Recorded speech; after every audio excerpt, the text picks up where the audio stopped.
Hello, everyone. Welcome back to another episode of Trust the Process. Today, as you'll have heard by my introduction, we have Caitlin on the podcast. So I'm just going to give Caitlin the floor straight away to introduce herself as she feels in this moment. So welcome, Caitlin, and go ahead. Hello, I am Caitlin. I am currently residing in England. I am a writer and a creative. I'm a poet. I'm a performer. And I also do some mentoring as well, working with women with various things as well to help kind of develop their expression and their relationship to their bodies. And I'm also training to become a female sexuality practitioner, which is very exciting.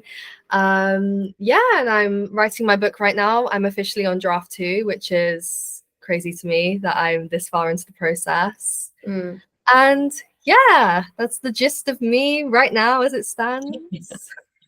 Oh my God, I just straight away have so many things that I want to I'm pinpointing, okay, I need to talk about that, But I would love to talk just straight away about when you were talking about like the work that you do helping women specifically with their be more connected to their bodies. I'm guessing to their cycles in terms of creative expression and exploring their creativity. I would love to hear what exactly that entails, how you got into that and what that's all about, really.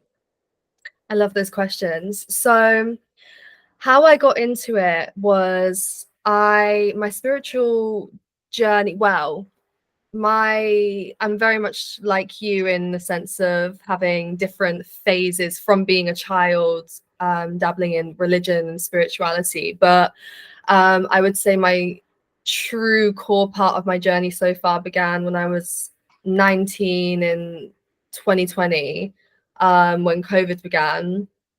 And then that first year I was really into self-development, and I was studying astrology, and I had I used to sell these little packages, these positivity packages on Etsy that had crystals and incense and journals in. I think I sold maybe 2 or 3, but I poured my heart and soul into that. And then when I was 20 at the start of 2021, and I remember I think this was either a new or a full moon, just days after the new year of that year. And I went to my first ever women's circle. And I remember we were led through this meditation, which led into this embodiment practice of the wild woman. And she was getting us on our all fours and really just moving the body and flowing. And from that point onwards, I really began to tap into my body in a way that I never have before.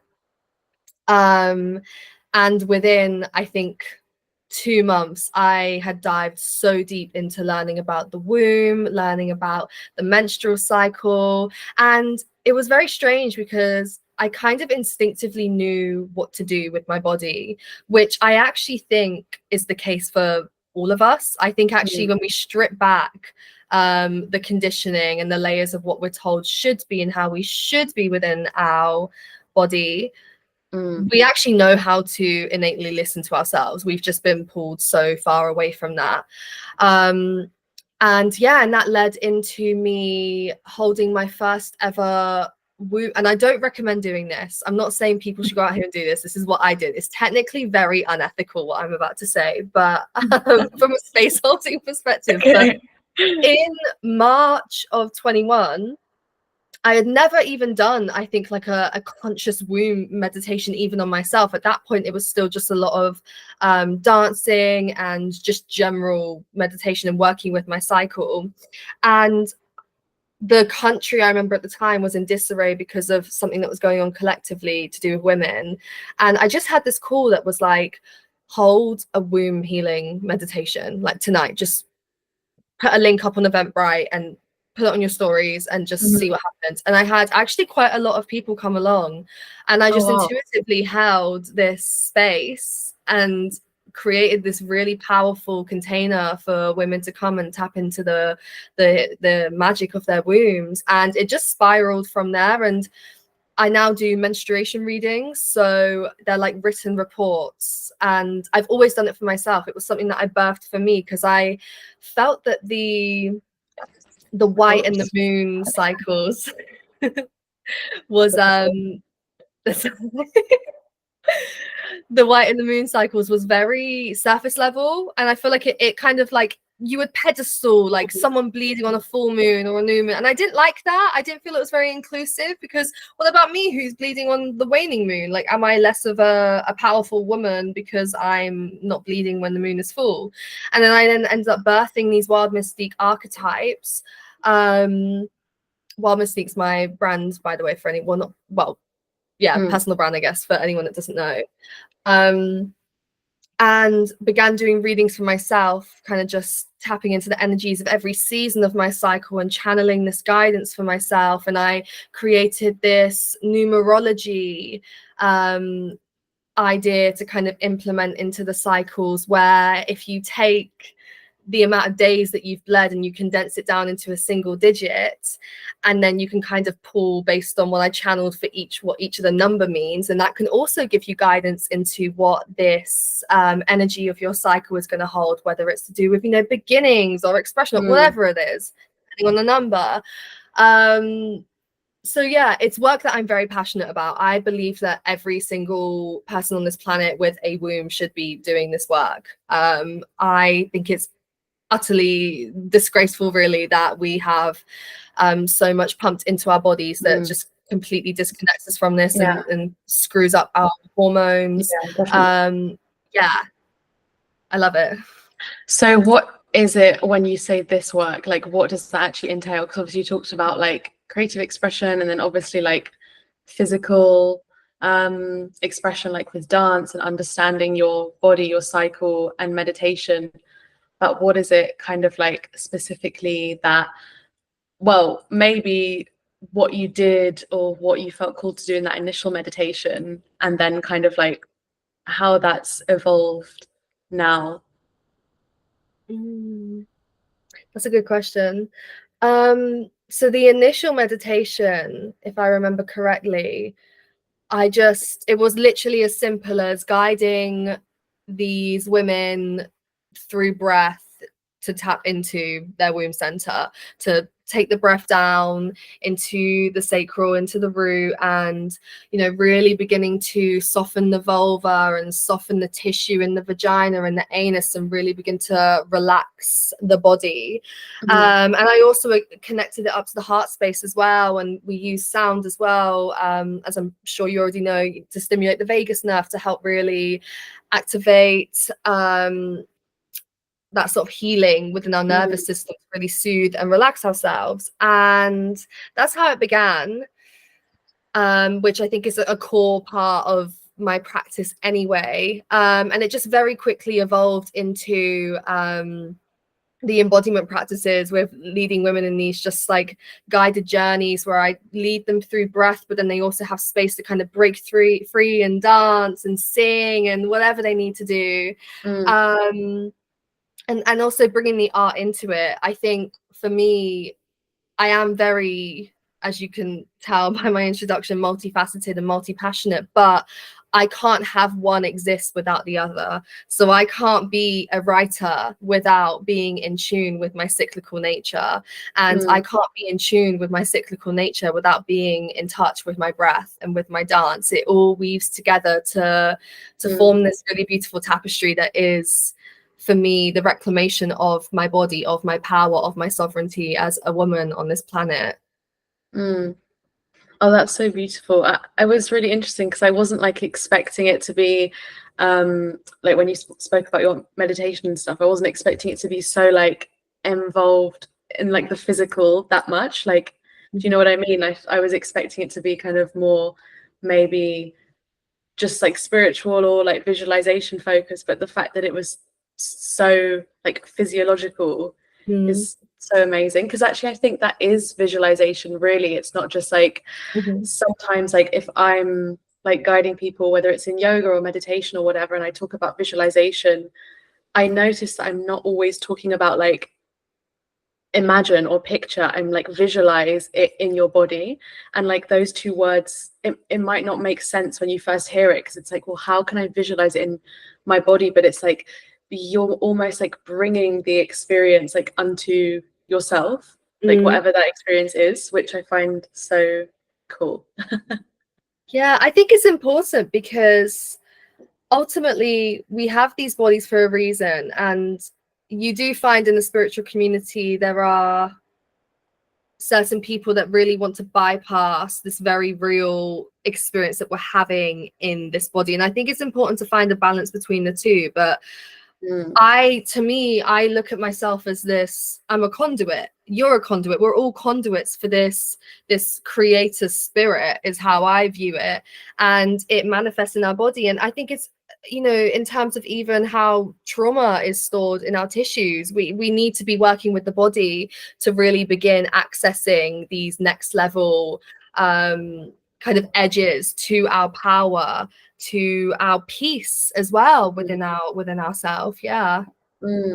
Yeah, I love that. And that's so true, because everyone knows that trauma is like stored in the body. But I think, like you said, so much kind of stuff that I see in the spiritual world is sort of neglective of that. And it's like, you know, I think especially when you first get into this like spirituality and personal development stuff, and you discover that you're a formless being, and that, you know, this existence, it kind of sends you into a sort of world of existentialism, or is that the word, existentialism, where you kind of, and I think that's okay for a time, because it's a really important realization to have if you hadn't mentally like understood that before. But I think like there needs to be a point where you come back, because otherwise like you're going to neglect so much of this experience. And it's definitely interesting for me being like, as we've spoken about recently, like being part of like both a religious and a spiritual community. Like I see these things going to the extreme and lacking in both. And there's parts that I really resonate with both.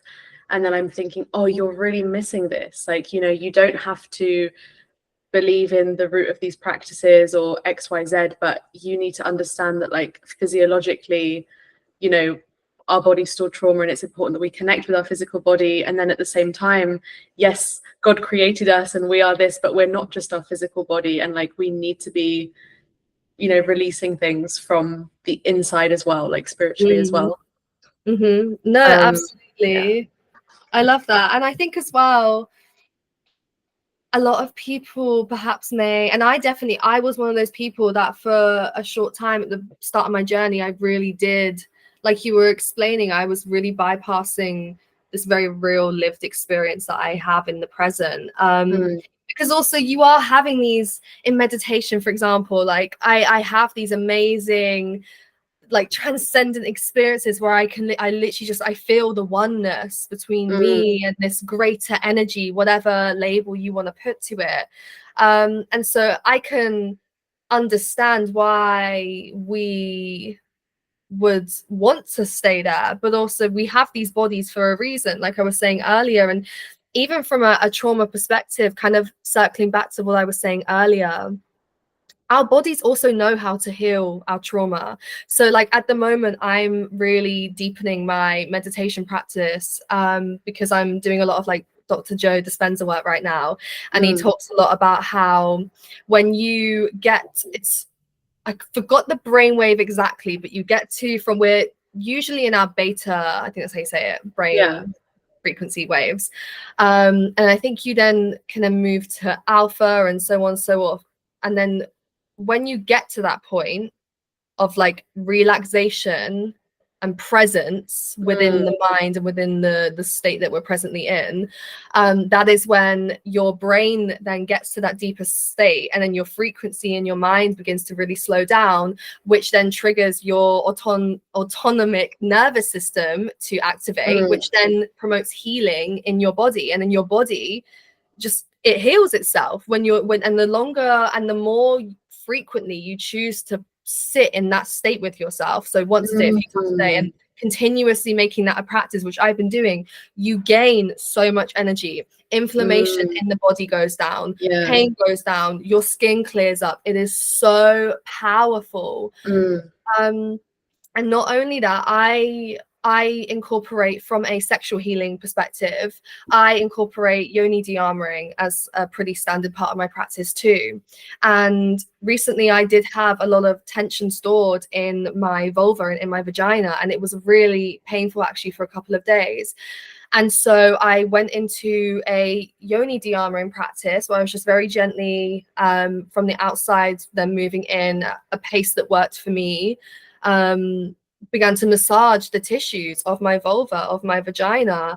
And I got to a certain point in the practice and my entire second half of my body was just shaking uncontrollably, and not in a way that was painful, not in a, it wasn't horrible. It was actually quite euphoric when I actually surrendered to my body shaking in such a way. It was like I could feel this energy moving, releasing. Yeah, like trapped energy that was in my tissues that I couldn't process at the time was shifting out of my body, and you just let it happen. In that moment, it was like a deeper trust than I've ever had within my physical body came to me in that moment, because it was like I actually don't even need to try. You know, I can set up the container and I can do the few things that I need to do to activate then the natural healing that kind of takes over within my body, that it just does instinctively. That's so true. It is literally like natural healing. And I think that's so powerful because, like, I've not really, because I love Joe Dispenza as well. I'm still reading his Becoming Supernatural book. I've been reading it for like over like a year and a half now, because I just am taking my time, because it's just so, it's one of those books where like when I can't put it down, but then when I put it down, like I need a few sort of weeks or months off. But I've always loved him, and I think it's delta brainwave, isn't it? When you're like in that relaxed, like almost where your mind's like malleable to being reprogrammed. I guess for better or for worse, but like if you can't just do it for better, then you know. But I think that's such a powerful way of looking at it, because especially with all these practices, like in the sort of meditation and yoga world, like for example, if I take the example of like yin yoga, like that's a yoga where, like, in case anybody doesn't know, you'll hold the poses from anywhere between like 2 and 12 minutes, and you want to only be at sort of about 30-40% of your maximum, but it will feel like you're at more of your maximum because you're holding like stretches for deeper and for longer. And it's the only, like, I think it's literally the only physical practice that exists that goes into the fascia, so like the deep tissue of your body, and actually releases that kind of stress. And so that's obviously a really powerful thing, and there's so many other like physical and emotional and energetic practices you can do to release. But I think it's so important to remember that, like, in order to see that change, you have to be in that brainwave state to receive it. So, and that's again like the marrying of the physical and the energetic, because you obviously aren't just gonna, well, you could actually just sit in meditation and heal your whole body, because that's literally what Joe Dispenza did. Like literally, something crazy, like fractured his spine or something, and he literally meditated and healed himself in that way. But obviously that's rare, because he knew like the anatomy to like every detail. It's not me. I would just picture a spine. I don't know. I wouldn't be able to do that so easily. Well, not that it was easy, but so what was I saying? Yeah, so it's not, you obviously you don't want to be just, okay, I'm just going to sit in meditation and access these really deep states of consciousness, and then everything's going to change. But if you really actually put in the work to sit in meditation for like 5 minutes, then 15 minutes, then 50 minutes, then, you know, however long you go up to, however many times per day, and you reach that, and not really looking at it as a state of consciousness, but literally just reaching that brainwave state, that in order to get there, you don't have to do anything other than sit and breathe. Like, it doesn't mean that your thoughts will stop or they'll decrease or come at a less rapid pace, but like you will just be there by breathing for that length of time, that longer amount of time. And I just think, wow, that's so powerful, because imagine if you do that consciously and consistently, and then you get into a yin practice 3 times a week, or then you get into a dance practice, or then you do that. Like, I literally get shivers, because I'm like, wow. Or even, and then you pray, and then you write, and then you do all of these things. You're going to release so much more, whether it's releasing it from your body, or whether it's like just releasing some creativity or whatever it is out of you that you haven't really been able to like pursue outwardly, and I think that's why the work he does is so important, because it's like, once you're helping people get to that sort of brainwave state that they thought would be impossible for them, and then from there they can choose any kind of practice that works for them, rather than telling people, oh, you should be doing dance, or you should be doing yoga, or you should be doing this. I think it like starts with the breath and with the meditation practice, and then whatever else you do, it doesn't really matter. It just pertains to your personality and your being and the point that you are in your journey, but that sort of won't change, so Yeah, that is mind-blowing. Genuinely, I love everything that you've just said. I didn't even register it like that before, but what you're saying, I totally resonate with. I think that's such a good way of looking at it and structuring it, because I so agree. And even what you were saying about like incorporating the breath and then adding in like the yin yoga practice, like I've actually been doing that and have noticed, and I got inspired to really get into yin yoga because seeing you doing it on your Instagram actually, and I was like, I feel like I need to give this a whirl. And it works, but again, with what you're saying, you have to marry it up with the energetics, with getting yourself into that state of mind. Absolutely, I love that. So powerful, and it just shows how much like capability we have as like beings on this planet. I think it's like such a funny thing, like, to think about, like, the human condition, that we are, like, I don't want to say we're the most powerful creatures on this planet, but I mean, we're the most like advanced, I guess, like, obviously, but then we're the most limited as well, because we have this crazy thing, which is the mind that like creates all of these limitations, when like we are literally limitless. Like, I am literally of the belief that like, if I really wanted to, I could fly. You know what I mean? Like, obviously I'm not going to just try it, but like, I really think that I'm at that level, Oh my gosh, I love that. I think we overcomplicate life so much. That's what I've really been realizing a lot recently. We overcomplicate healing. I overcomplicate my healing for the past like 4 years of my life. And I'm only like, it's only at this point in my life where I've simplified everything. I kind of like pulled it all down, and I've just completely reset, and I've literally, with what you're saying, taken it to the breath.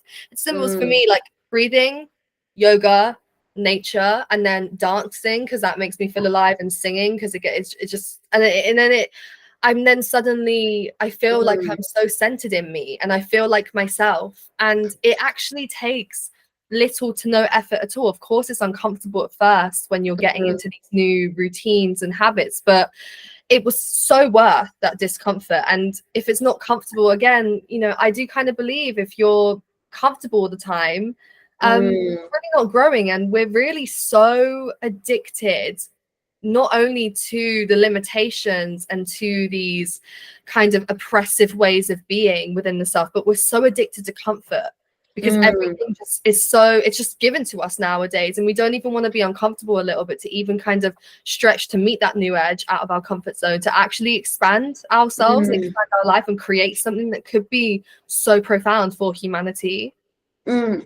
That's so true. And I really think now, like, literally, we all know like why it's so important to step out of your comfort zone, and what being in that state does. Like, no one's got an excuse anymore to not just do it, like, myself included. Like, I feel like it's like the one thing that we know to be true, and again, it's the one thing that we're like, oh, but do I have to do it, like, blah blah blah, all of this stuff. And it's like, yes, you do have to do it if you want to grow, and if you want to evolve into like the fullest potential that is possible for you in this lifetime. Like, yes, you do. If you don't, then no, you don't. But I'm pretty sure you do. So let me just tell you that. Oh my gosh. I even get it with my writing, because obviously even I find it reflected to me in the creative process as an artist, because for example, with the book I'm writing, this isn't like my first book I've written. I've got about I've got a stupid amount of like unfinished books that I never saw it through to completion. And I think timing definitely came into that, and it was definitely, you know, I've learned so much from it that was so valuable by not finishing those projects. But at the same time, every single time I would stop at a certain point of discomfort. And then this year, well, actually, it was last year when I was living in Italy, where I was like, actually, no, like, I'm going to take my dream and my desire to write, because I've been given this from God for a reason. I really believe our dreams are seeds given to us from God to like really give something back to the collective. And again, I stopped. And then I was living in Scotland at the start of this year, and that just like completely went tits up. It was horrible, and I had to really choose myself. That was like a moment of, are you going to stick with what you've always known, that like horrible environment and stress, after kind of really finding the truth of yourself in Italy, or are you going to do something really uncomfortable and choose yourself and leave and begin living for you, which is what I did. And in writing draft one, I had to really push every single day. You know, it was almost like the not wanting to do it, the limitation in my mind would make me think that I was really tired all the time in my body. And it was always just as I was about to sit down and write, suddenly I'm really lethargic and fatigued and I don't have the energy. And I would literally have to like push myself and be like, no, like, even if we sit and write for half an hour and nothing comes and you still feel tired, fair enough, let's have a rest. But I've had to really learn to discern like when my body is actually signaling me to rest versus just kind of almost tricking me into staying small. And then I pushed past it and I got into this flow, and I finished draft one literally Saturday just gone, and had this like really amazing realization of that. And then I had the same cycle beginning to repeat for draft two, and I had to go through it yesterday. I had to go through it the day before, where it was like really have to sit myself down, like, right, okay, come on, just 2 hours and just see it through. And worst comes to worst, you actually are tired, but I'm pretty sure you're not. And I'm not, because then I get 20 minutes into it and I'm bursting with energy and I'm feeling good and I'm in the flow state. Yeah, it's so interesting as well, because was that time between when you're in Italy and Scotland close together or not really? Yeah, like a week and a half, 2 weeks. So that's so interesting, because sometimes I feel like, especially when you go somewhere like that you didn't expect to be so transformative and it suddenly is, but it's really like in the times when you just really, really, really don't expect it. Like, it's so interesting that you can be somewhere for like whatever amount of time, like let's say 3 months, and then like everything just shifts and like your human and spiritual evolution just like catapults and goes on this like crazy, like something happens, you meet someone, you have a conversation, you're in a situation, you're whatever, and it's like this boulder is just like pushed off a cliff that you didn't even know was there. Like you're the boulder, right? And you were facing the other way, so you didn't even know that cliff was there. And you're like, oh, holy fuck, like what the hell? And then you start like catapulting off this cliff, and then you go through all of this stuff, and like, you know, you do the let's say it's healing, you do the healing work, you do the self-development, you do the spiritual work on yourself, and then you find yourself again, whether it's like 2 weeks later in your case, 2 months later, or 2 years later, in another situation where you're also not at home. You're like, you know, whether it's different city, different country, whatever. And you kind of have this, what I have a different experience, where I've had this sort of disposition to be like, oh, well, because I've done, it's almost like an egoic thing, especially when it's like your first sort of like spiritual awakening kind of thing. And it's like as if, I don't know, you've just taken psychedelics and you think, you know, like the secrets to the secrets and the answers to the universe that no one else knows. And you're then in this other situation and you're like, well, because I'm healed, or because I've undergone this other like extremely profound spiritual awakening, I now know how to cope in other situations. And then you are just like humbled just like that, and you're like, Yeah. oh my god, no, I have to choose that, and I have to come back to that. Like, it's not necessarily that I'm due to have another whole entire spiritual awakening, Yeah. but like I'm in the same situation that I was before, and I'm not acting like out of my consciousness as much as I could be, because I'm just resting on my laurels of like, well, I've undergone my spiritual awakening.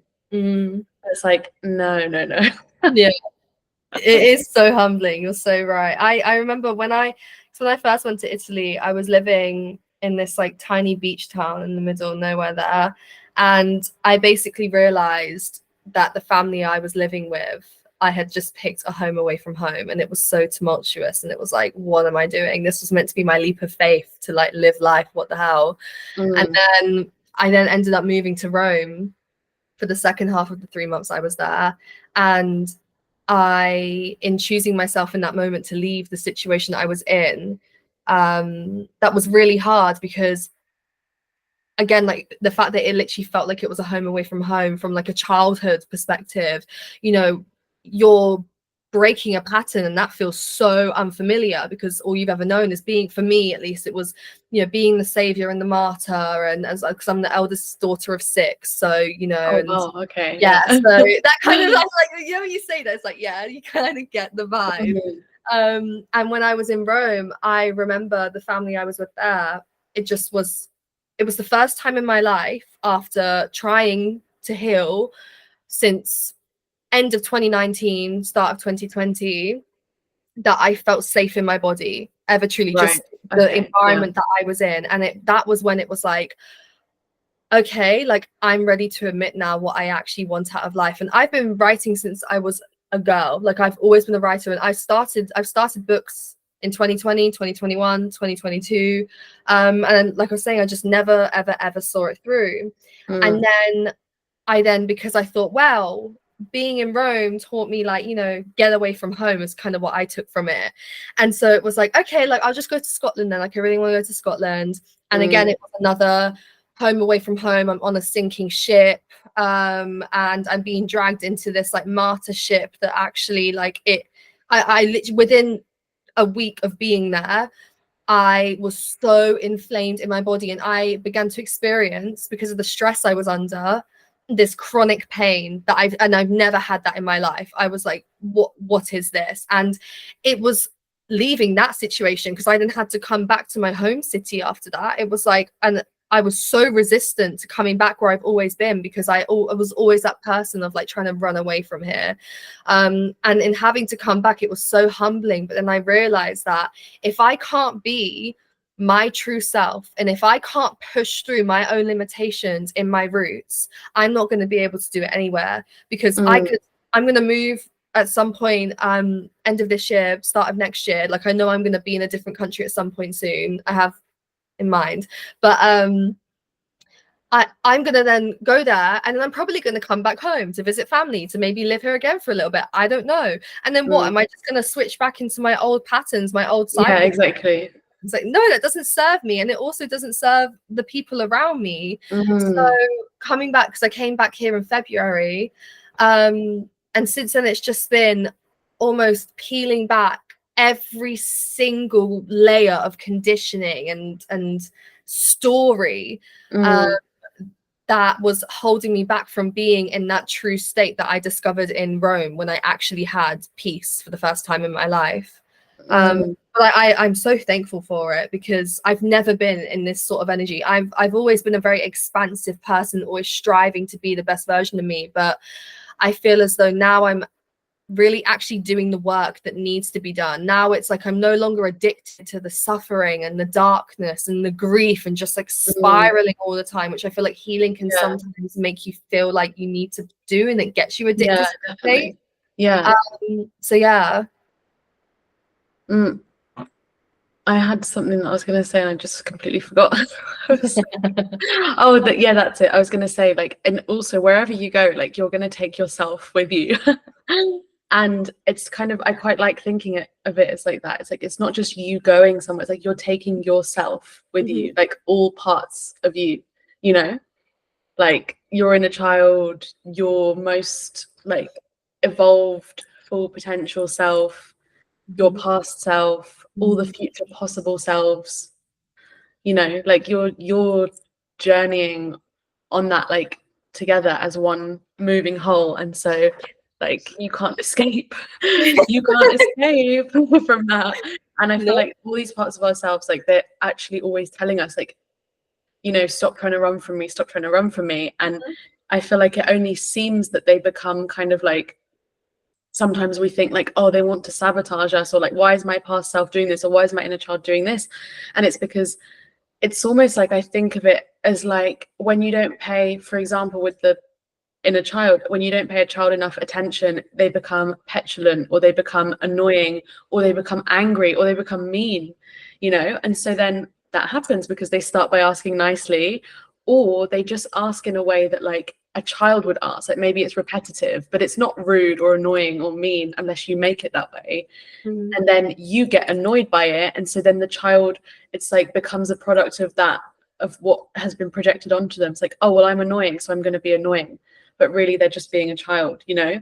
And it's the same with like your sort of past self, and even your future self is saying like, you know, what are you doing to help me now?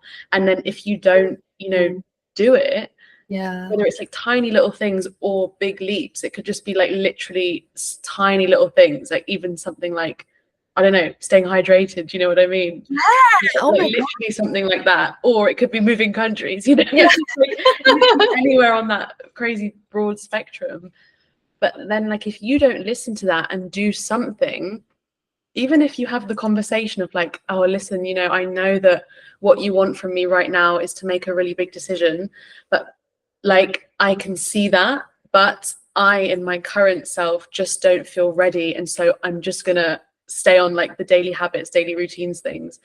Your future self will say like, okay, I know that you are capable, but it's okay because you've at least had the conversation with me, and so I know now not to be so loud or so like annoying and in your face about it, and I'll just come back to you when I think you're ready to take the next step. But if you don't commune with it at all, it's gonna get annoying, and it's gonna be like, you know, do drastic things like take certain people out of your life, or take situations out of your life, or put you in seeming disarray, because it's like you literally haven't been talking to me. You know? I feel like that's all any of us, and not as in just our present selves, but our, like you're saying, our child selves, our teenage selves, our future selves. All we need fundamentally as human beings is just to be validated in what we're experiencing and what we're feeling. And that's why chaos will then descend upon your life, because like you're saying, you're running. So of course the tornado has to come in and fuck everything up essentially, because you're not listening.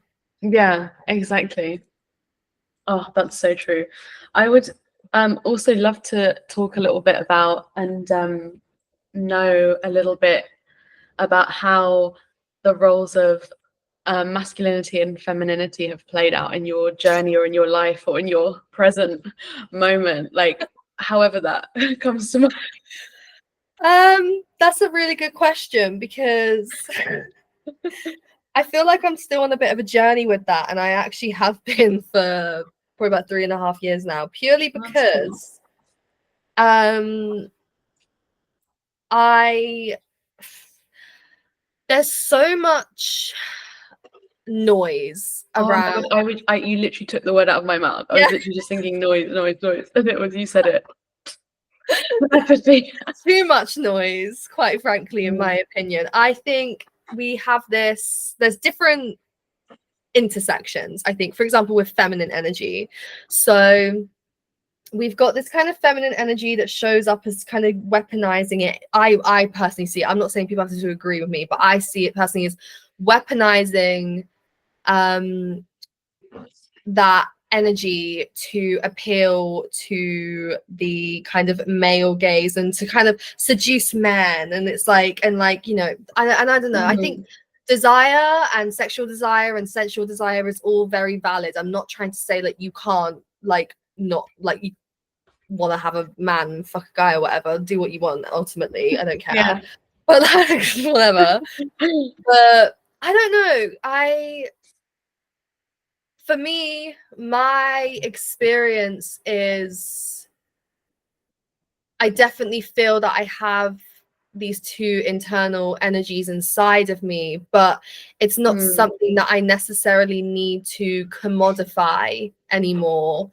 And it's Right. not necessarily something that I need to even I don't need to dress a certain way to prove to you that I'm in touch with this sensuality that arrives with my femininity. Yeah, of course. Yeah. And I don't, which I do think there's a lot of kind of performative stuff going on around that. And I think the masculine is something that is very much put down. And there's this wounding and shaming that I even see manifest in men around me. One of my brothers, he ironically enough, last night was literally saying to me, he was judging a certain kind of man, and I was kind of just like questioning him a little bit around it, just kind of peel back that layer a bit. Because I definitely thought he was projecting, and the kind of man he was judging was someone who was quite assertive and assured of himself and quite charismatic and a bit more outspoken. And then he did say, you know, but I just feel uncomfortable around that because I just assume that they're going to bully me and put me down, because we have seen that, but we've also seen femininity, if we're talking from like a female perspective, of like manipulative women and women that are addicted to victimhood and suffering as well. So I don't know, it's kind of hard for me to articulate, I feel, but yeah, that's, as you can tell, like it's still just a journey that I'm very much on, but I don't like the demonization that we have of masculinity. I feel like I've moved through so much of that over the years, and then to see how that manifests in hate against men. And I'm very much you know, I've had so many men hurt me in the past, like, and abuse me, absolutely. But like, I can't allow myself to shut down to all of men, because also I'm romantically and sexually attracted to men. I want to procreate with men. I want to build and sustain a life with men. If It's I'm like angry, counter nature. It's do you know what I literally mean? like counter natural. And when I stepped out of being in that state, that was when I began to see, it wasn't that I wasn't attracting them, because I use the analogy of like butterflies, because for me, I'm like, I look at a butterfly, I'm like, oh, you're such like a, not that I believe in it in that way, but like just like a high vibe sort of thing, like an example, you know. And it's like that butterfly flying past me, like I could be with, there's me there, and then there's another person there, and there's just like this lovely little butterfly that flies past, and I might be in this like really low, like sort of like fuck the world mood. So I'm like not looking around, and I miss this beautiful butterfly that goes past me, but the butterfly was always there. And there might be then someone else next to me who's like a more open and receptive to life and to be in the present and be in whatever the experience is in that given moment. And they get to experience this beautiful, joyful little butterfly fluttering past them on their day. And I think it's the same with men. That I've began to meet really good men that have been doing the work, men that show up for themselves and show up for their family and show up for their partner and show up for society. They exist, just as also the not so kind men exist. And it's the same for women. It's the same for everyone. I don't like the demonization of that personally anymore. I'm not here for it. Yeah, I feel like I can really relate to that, because like I definitely went through, I feel like I went through like a really similar experience to you, maybe like a couple of years ago, but maybe with less noise, because I think there was a lot less noise then than there is now. Like now everyone seems to be like jumping on the sort of train of like what is masculinity, what is femininity, and it's just more, the more stuff you see, the more polarizing it becomes, and the more you see people who actually didn't really have an opinion, and suddenly they're like, oh, well, what that person just said was so ridiculously stupid, so I'm obviously on the other side now, and vice versa. But in that, I do think like sometimes I think like my boyfriend always reminds me that like things get to these extreme and these polar opposites, and then actually they create more of a center than you realize, and like people start slowly coming into the center, and they're like, oh, actually, you know, I don't need to, it's like anything political really, you don't need to like be labeling things as this and this and this. You can just think what you think, You know, like, who created politics? We did. Who created governments? You know, courts, all this kind of stuff? We did. So like, if they didn't exist, we would still have the views that we have, and we wouldn't put it as like left or right or masculine or feminine or these kind of things. But like, it's just so interesting. I do agree with that as well, because I think a lot of the time masculinity like is demonized for like it's the very traits that define it, Yeah. and it's like but that's literally what it is, and it exists just on the same level as femininity does. So how can you demonize masculinity for its traits? You know, it doesn't make, like, now it just doesn't make any sense to me. Like, there was a time when I was like questioning it and like, oh, that's interesting, but now it's like so mind-boggling to me. I'm like, Yeah, this is crazy. I so And agree. I yeah. really like that. And I guess, like you said, the same goes for femininity, like in both ways. Like, I think I don't really know if femininity gets demonized. I don't think I would say it gets like demonized. I think I just say it gets kind of what, I don't really know what the word is. Hypersexualized. I Yeah, see it. like I was gonna say like used, Yeah, like used, weaponized. or even like, you know, yeah, or like manipulated or Mm, that. Because I feel like I don't think in general there's like the demonization of traits that are innately feminine. Like, I don't think I see that, but I think like a lot of femininity, the expression of femininity gets manipulated and like talked down to, and like, you know, sometimes there's parts that I agree with actually in what, you know, these people say, but at the same time I don't really think we have a place to just be judging people for the expression that they're finding in their masculinity or femininity, even yeah.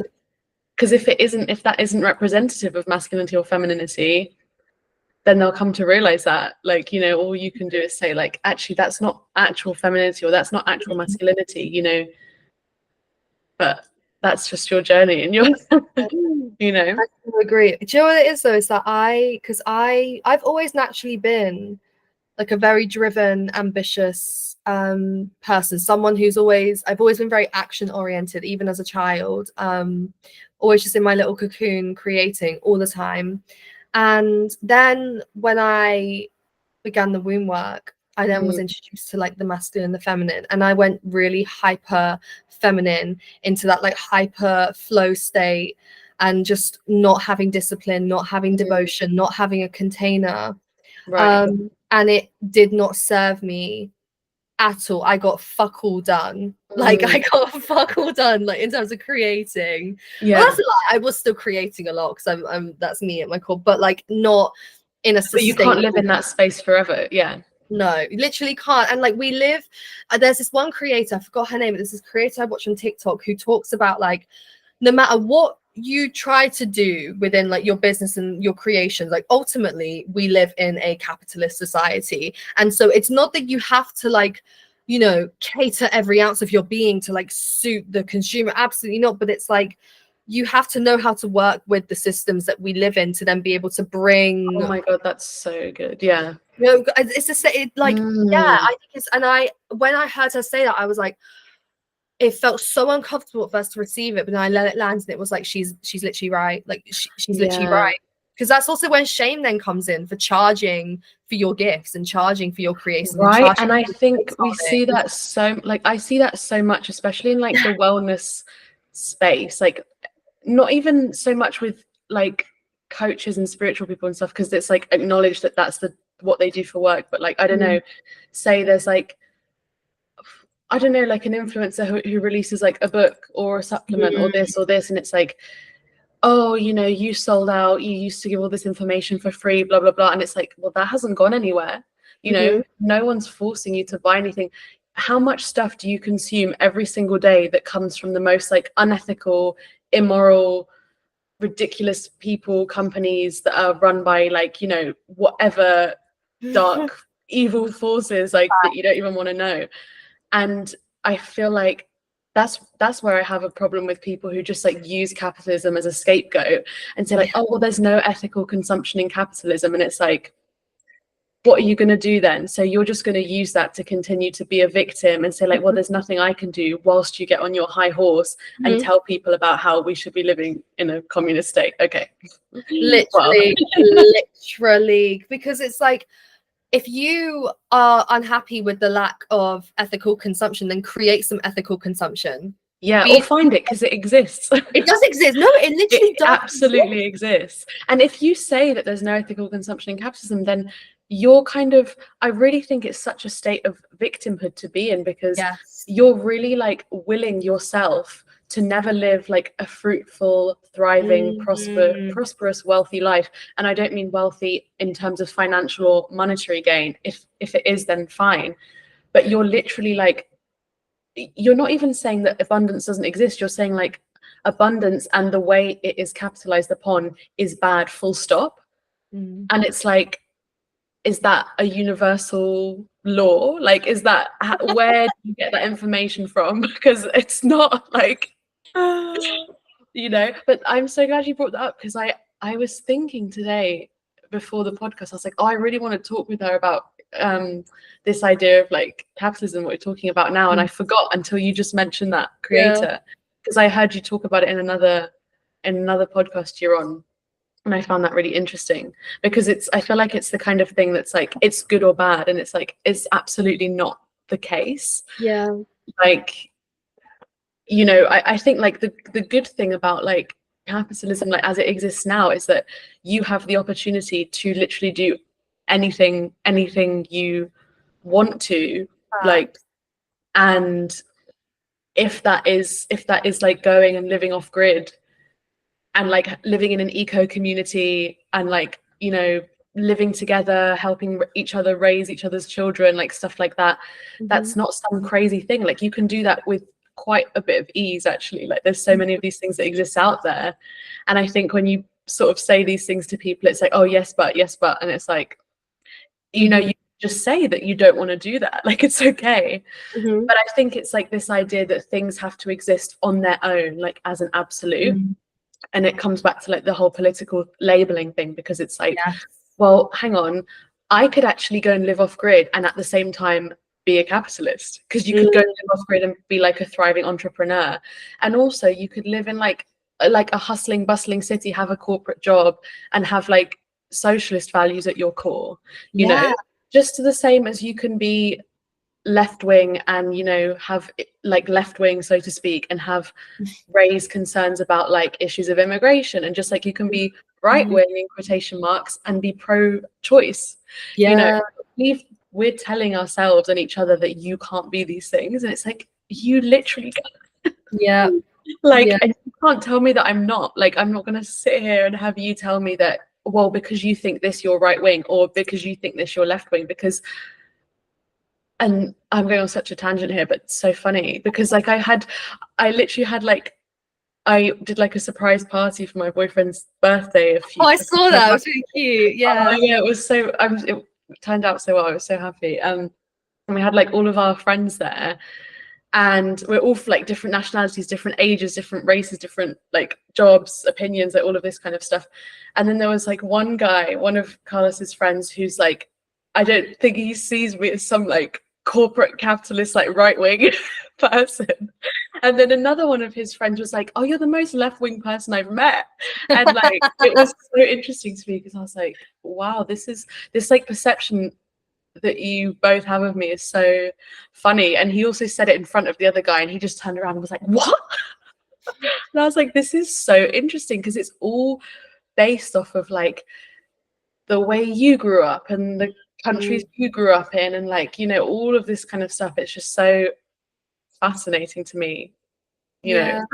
And it's so funny how, and I don't even just think in terms of the examples that were given to you, but just in general, when people want to label someone as something, it's always the extreme of that group. So like you're either extreme left wing or extreme right. It's like no one sees the duality that exists, period. Even in terms of like, you're oh, you're such a chilled out person, like you're the most relaxed person I know, but then you're bypassing like this probably very real lived experience of that person who they're anxious all the time, they're stressed, but it's like just very interesting to me how we put everything into boxes all the time.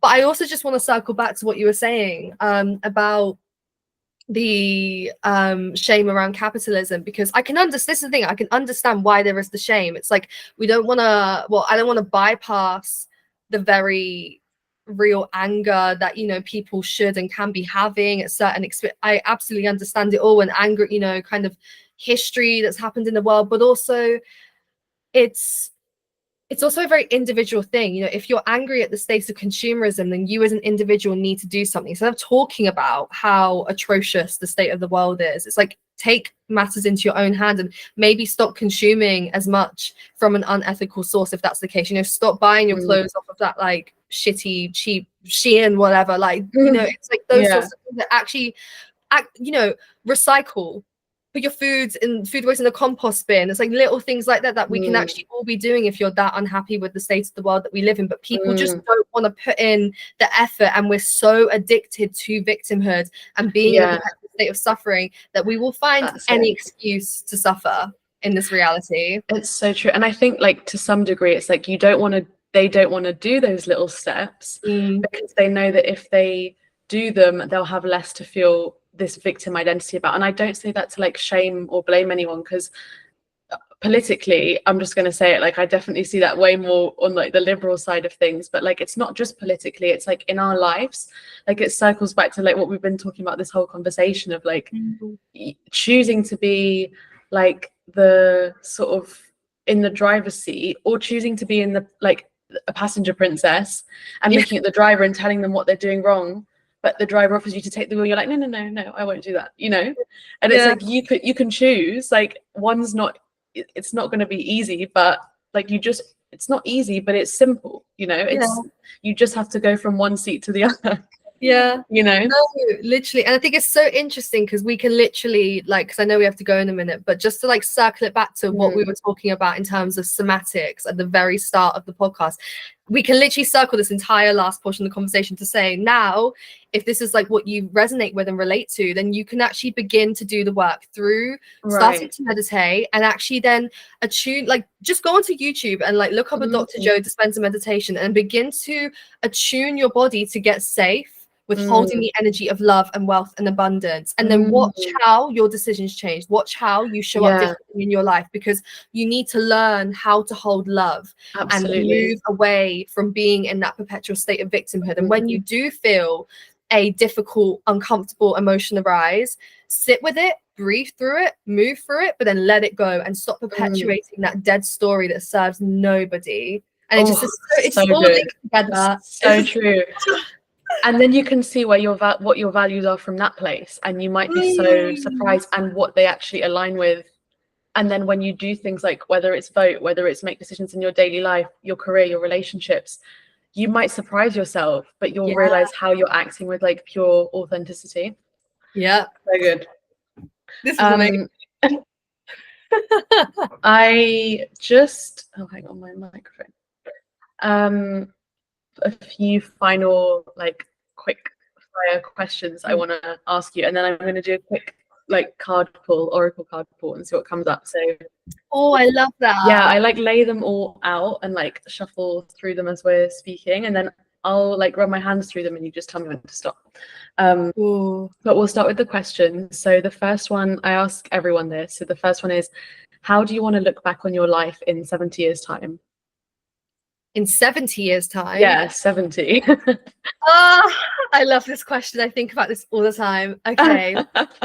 I want to be able, this makes you so emotional. So when I'm like in 70 years time, I want to look back and see that I've just actually lived, and I've been not just in love in that like romantic state. I don't mean it when I say that, but I've been love, and I've known love in every possible way, you know, love with God, love with self, love with the earth, love with friends, family, nature, lovers, everything. It's like I want to be able to look back on that and just feel so nourished in the experiences that I've had, and whatever I need to physically experience to get to that state and to bring that more into my life, then like cool, I don't care what it is, whether it's my creating or whatever. But yeah, that's like the main core thing for That's sure. amazing. That was literally what my affirmations were as I was like doing like EFT tapping this morning. I was like, it was all centered around love. So that's really crazy. And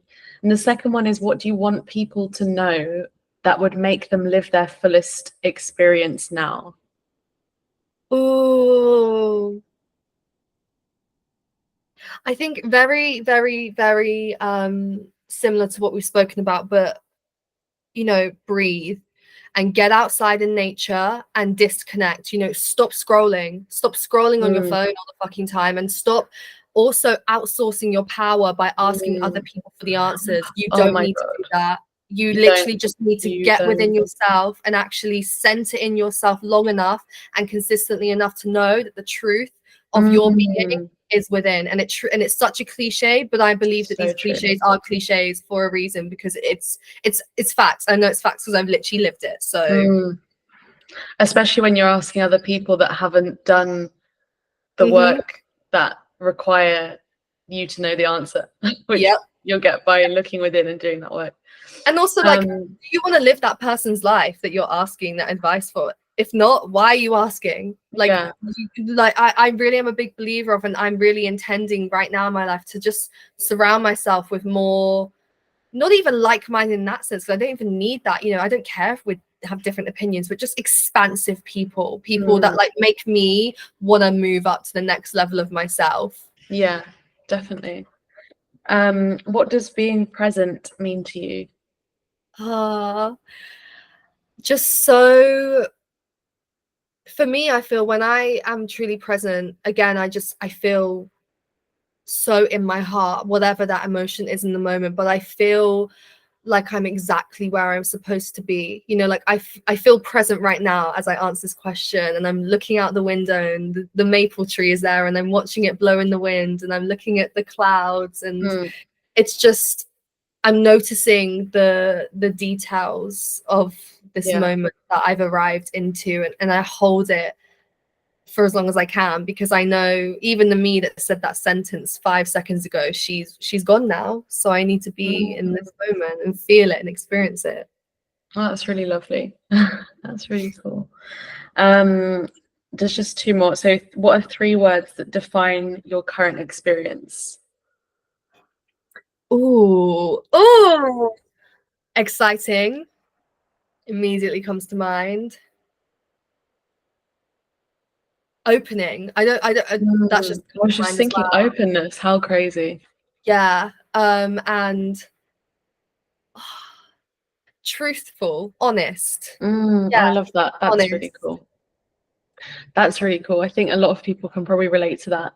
And are there any, I always ask this, but is there any like sort of, I guess we talked about Joe Dispenza, but is there any one, like whether it's a person, whether it's a book, whether it's a quote, whatever it is that has like really stuck out to you, like at some point in your human and spiritual evolution that you've just always took with you? Like it could literally be something your mum said or something you heard on a podcast, like the first ever podcast you listened to, like, you know, anything like that.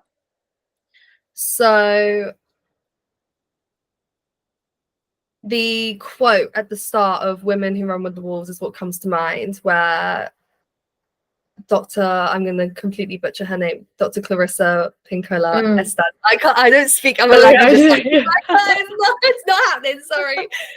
But she's like, if you have a scar, like that's a door. If you have a wound, like whatever it is, she talks about how, and I put my own twist on it. It was something I wrote ages ago, where it's like, you know, my wound is an opening, and everything for me is an invitation to deepen my relationship to myself. And also another thing that really quickly comes to mind that I was thinking about yesterday was just that give love, like truly give love, because even as you're giving love to these strangers, to family, whatever, even people that you feel a bit blocked of giving love to, you can't help but experience love in that moment and become the love, and therefore receive the love, because as you give it, you become it and you get it.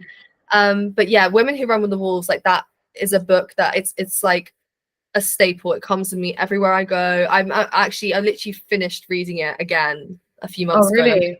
Again today. I'm going to start my again today. God. Love it.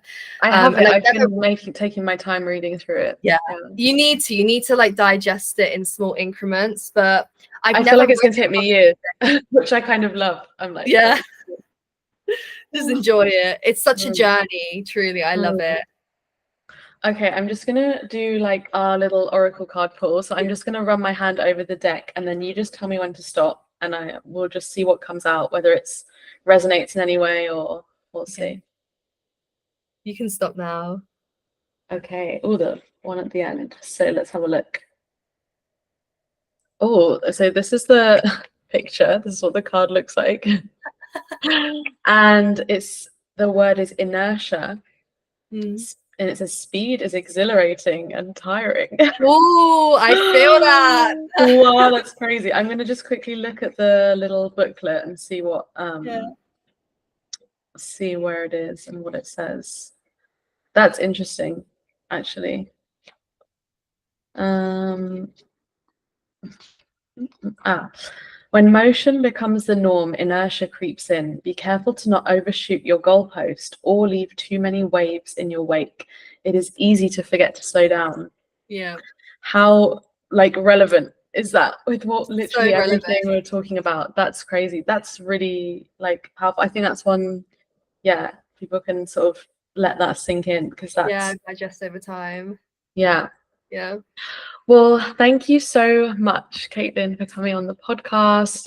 I'll put like links to where people can find you down below and stuff, so you don't have to worry about thinking about all the places that you're existing. But